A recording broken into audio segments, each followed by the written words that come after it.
Ini adalah hasil dari analisa perancangan sistem minimarket.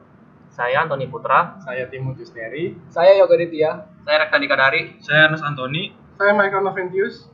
Ini merupakan speaker dari minimarket di mana terdapat dua pelanggan, yaitu pelanggan yang membeli secara langsung dan pelanggan yang membeli secara online. Yang pertama, pelanggan yang membeli langsung itu harus mengunjungi minimarket dan memilih produk. Setelah itu membayar dan meninggalkan minimarket. Yang kedua, pelanggan yang membeli secara online harus memilih dan memesan barang yang ingin dibeli, lalu membayarnya via bank, lalu pihak minimarket akan mempacking pesanannya, lalu mengirim pesanan tersebut ke pelanggan.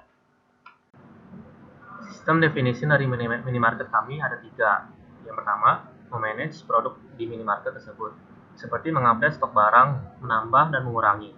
Yang kedua yaitu menunjang administrasi maupun transaksi-transaksi yang dilakukan oleh pelanggan yang ada pada pihak minimarket. Dan yang ketiga, mendukung kinerja dan mengurangi kesalahan-kesalahan yang ada. Faktor dari minimarket. Yang pertama adalah functionality, yaitu mendukung kinerja minimarket. Yang kedua, application domain, yaitu mengatur customer dan laporan penjualan dan stok barang. Yang ketiga, condition, yaitu mengembangkan kerjasama antara sistem dengan karyawan. Yang keempat, teknologi, yaitu barcode scanner, komputer, dan cash machine. Yang kelima, objek, yaitu customer, kasir, dan staff. Dan yang terakhir yaitu responsibility, sebuah program yang dapat dipercaya untuk memudahkan dalam transaksi, pemantauan, dan lain-lain. Ini merupakan kelas diagram dari minimarket. Kelas karyawan dapat mengontrol satu atau banyak transaksi. Kelas karyawan juga dapat mengontrol satu atau banyak kelas produk. Kelas pelanggan dapat membeli satu atau banyak produk dari minimarket. Satu pelanggan dapat melakukan satu atau banyak transaksi. Dan di sini satu pelanggan hanya dapat melakukan satu registrasi untuk pembuatan akun pada website, dan satu karyawan dapat mengurusi satu registrasi yang telah dilakukan oleh pelanggan. Dan di sini yang terakhir, satu kurir dapat mengantarkan satu atau banyak produk kepada pelanggan. Dan karyawan merupakan generalisasi dari kelas staf, kasir, dan kurir. Dan di sini juga produk itu terdiri dari makanan, minuman, dan keperluan rumah tangga.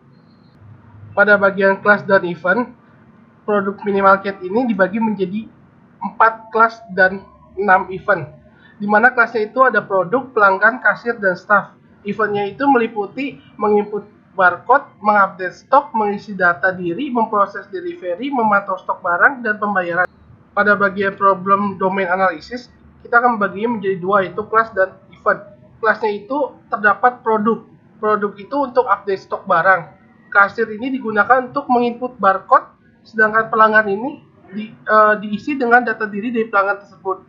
Staff digunakan untuk mengupdate stok barang, memantau stok barang. Pada bagian event ini, kita akan menginput barcode produk yang dilakukan oleh kasir, mengupdate stok oleh staff, mengisi data diri oleh pelanggan, memproses delivery oleh kasir, memantau stok barang oleh staff, dan pembayaran oleh pelanggan. Pada bagian event table ini, kita membaginya menjadi 2 bagian besar. Yang pertama itu event table yang biasa atau murni, yang kedua ada event table yang berdasarkan behavioral. Nah, event table yang pada bagian murni ini terdapat di bagian ini, dan yang behavior ada di bagian ini.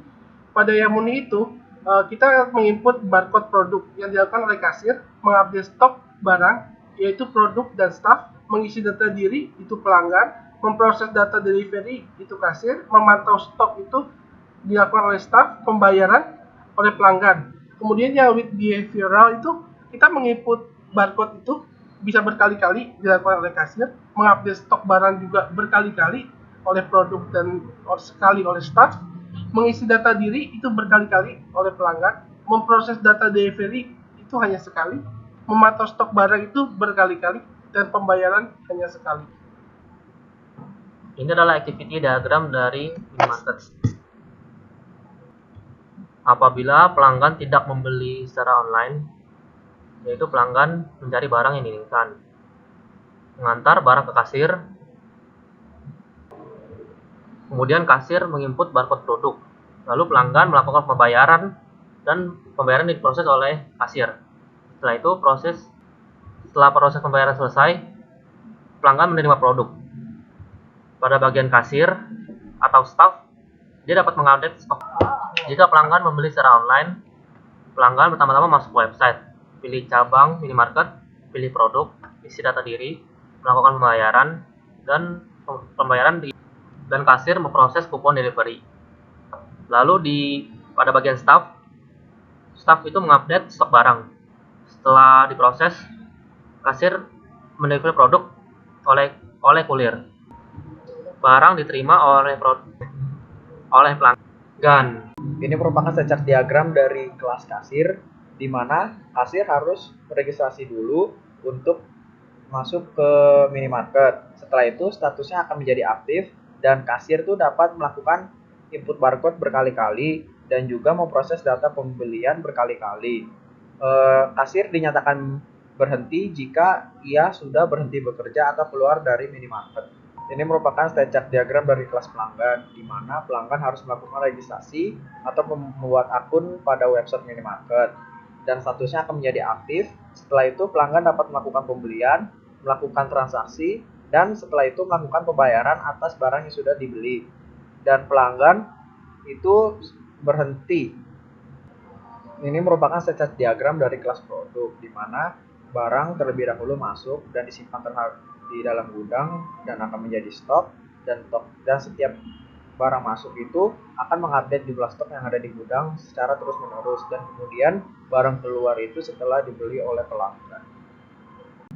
Ini merupakan state chart diagram dari kelas staff, di mana ia harus meregistrasi dulu untuk menjadi staff di minimarket. Setelah itu statusnya akan menjadi aktif, dan setelah menjadi aktif, staff itu dapat mengupdate barang secara terus-menerus dan dapat memantau stok barang yang ada di gudang.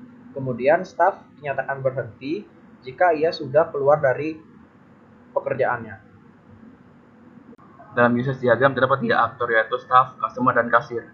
Staff dapat melakukan update stok barang dan lihat stok barang. Customer dapat melakukan lihat stok barang, melihat harga barang, mengisi data diri, dan mencari barang. Sedangkan kasir dapat melakukan lihat stok barang, melihat harga barang, menerima pembayaran, menginput barcode produk, dan memproses data pengiriman delivery. Function berdasarkan tipe. Kelas menginput barcode produk termasuk tipe update. Kelas mengupdate stok barang termasuk tipe update. Kelas mengisi data diri termasuk tipe read. Kelas memproses data pembelian delivery termasuk tipe compute. Kelas memantau stok barang termasuk tipe update. Kelas pembayaran termasuk tipe compute. Function berdasarkan complexity. Kelas menginput barcode termasuk complexity simple. Kelas mengupdate stok barang termasuk complexity medium. Kelas mengisi data diri termasuk complexity simple. Kelas memproses data pembelian delivery termasuk kompleks. Kelas memantau stok barang termasuk medium. Kelas pembayaran termasuk complexity simple. Ini merupakan interface dari sistem yang telah kami rancang atau analisis. Pertama, ini adalah tampilan dari menu register, dan kedua merupakan tampilan dari menu login, dan ini merupakan tampilan dari menu home saat pembeli atau customer mengakses website minimarket tersebut. Lalu ini adalah menu untuk pemesanan, dan ini adalah menu untuk pembayaran setelah kita memesan satu produk atau lebih dari satu produk. Kriteria yang termasuk dalam very important adalah usable, efficient, dan correct. Yang termasuk dalam important adalah secure, reliable, maintainable, dan comprehensible. Yang termasuk dalam less important adalah flexible, reusable, dan portable. Yang termasuk dalam easy fulfilled adalah testable dan interoperable. Usable termasuk dalam kategori very important karena sistem yang digunakan oleh minimarket harus memenuhi segala fungsi-fungsinya dan menyesuaikan dengan proses bisnis yang ada. Efficient karena sistem minimarket merupakan bisnis sederhana sehingga efisien itu diperlukan untuk dapat menghemat budget yang ada. Dan correct karena setiap transaksi dan detail inventory yang ada harus disimpan sesuai dengan data yang ada dan sebenarnya, sehingga akan menghasilkan output yang baik. Ini merupakan komponen arsitektur dari sistem minimarket. Kami memilih generic arsitektur pattern. Karena sistem yang digunakan dalam minimarket ini merupakan sistem yang mempunyai karakteristik umum seperti kebanyakan sistem minimarket lainnya, dan juga sistem minimarket juga memiliki arsitektur klien dan server yang sama sehingga cocok menggunakan generik. Pada proses arsitektur, kelompok kami memilih menggunakan decentralized pattern, di mana pada sisi klien dan server memiliki user interface, system interface, function, dan model. Bedanya adalah di sisi klien hanya terdapat model lokal, artinya model-model atau data-data yang bersifat khusus yang hanya dimiliki oleh satu klien. Sedangkan di server merupakan suatu model yang umum. Keuntungan dari penggunaan decentralized pattern adalah beban network tidaklah berat karena transaksi bisa dilakukan hanya pada sisi klien. Dan apabila network sedang down, minimarket dapat terus melakukan transaksinya karena transaksi hanya dilakukan pada sisi klien.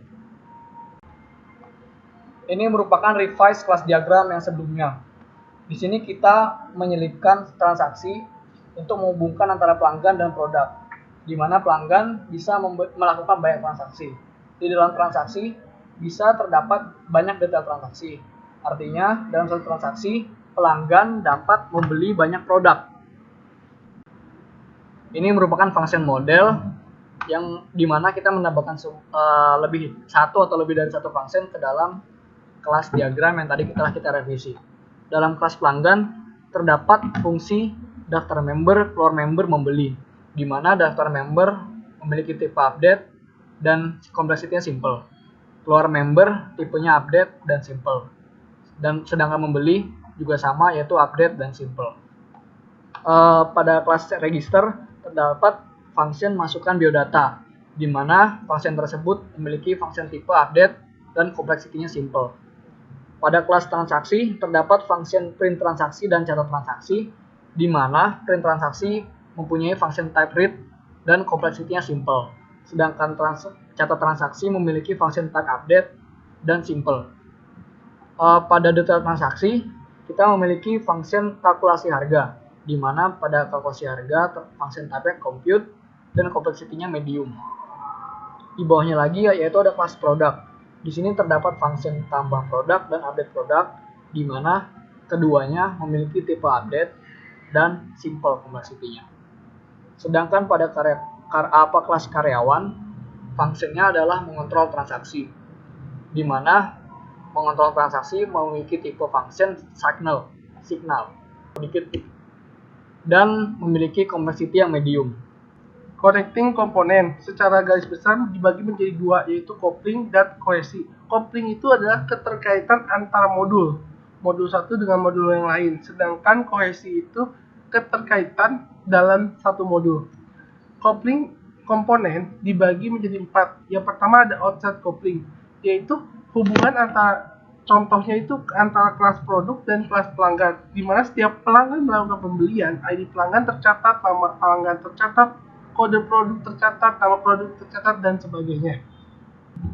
Yang kedua adalah inside coupling. Inside coupling adalah operasi yang mengacu ke private properties lain di kelas yang sama. Jadi hubungan dalam satu kelas yang sama ini, misalnya kode produk, nama produk, harga produk, jumlah produk, itu termasuk dalam kelas produk. Jadi kayak generalisasi itu, dia satu garis besar yaitu produk. Yang ketiga adalah coupling from below. Coupling from below ini seperti special class yang mengacu ke private property yang ada di superclass. Contohnya dalam sini ada kelas karyawan, di mana kelas staff, kelas kasir, dan kelas kurir termasuk dalam kelas karyawan, di mana terdapat ID karyawan, nama karyawan, dan alamat karyawan tersebut. Yang keempat adalah sideway coupling, sebuah kelas yang mengacu ke private property yang ada di kelas lain. Contohnya staff, kasir, dan kurir. Dan pada bagian yang kedua itu kohesi. Kohesi adalah pengelompokan fungsi yang sama dalam satu modul. Contohnya kelas produk, ada kode produk, ada nama produk, ada harga produk, dan jumlah produk termasuk dalam kelas produk. Demikianlah penjelasan kami mengenai analisa perancangan sistem minimarket. Terima kasih.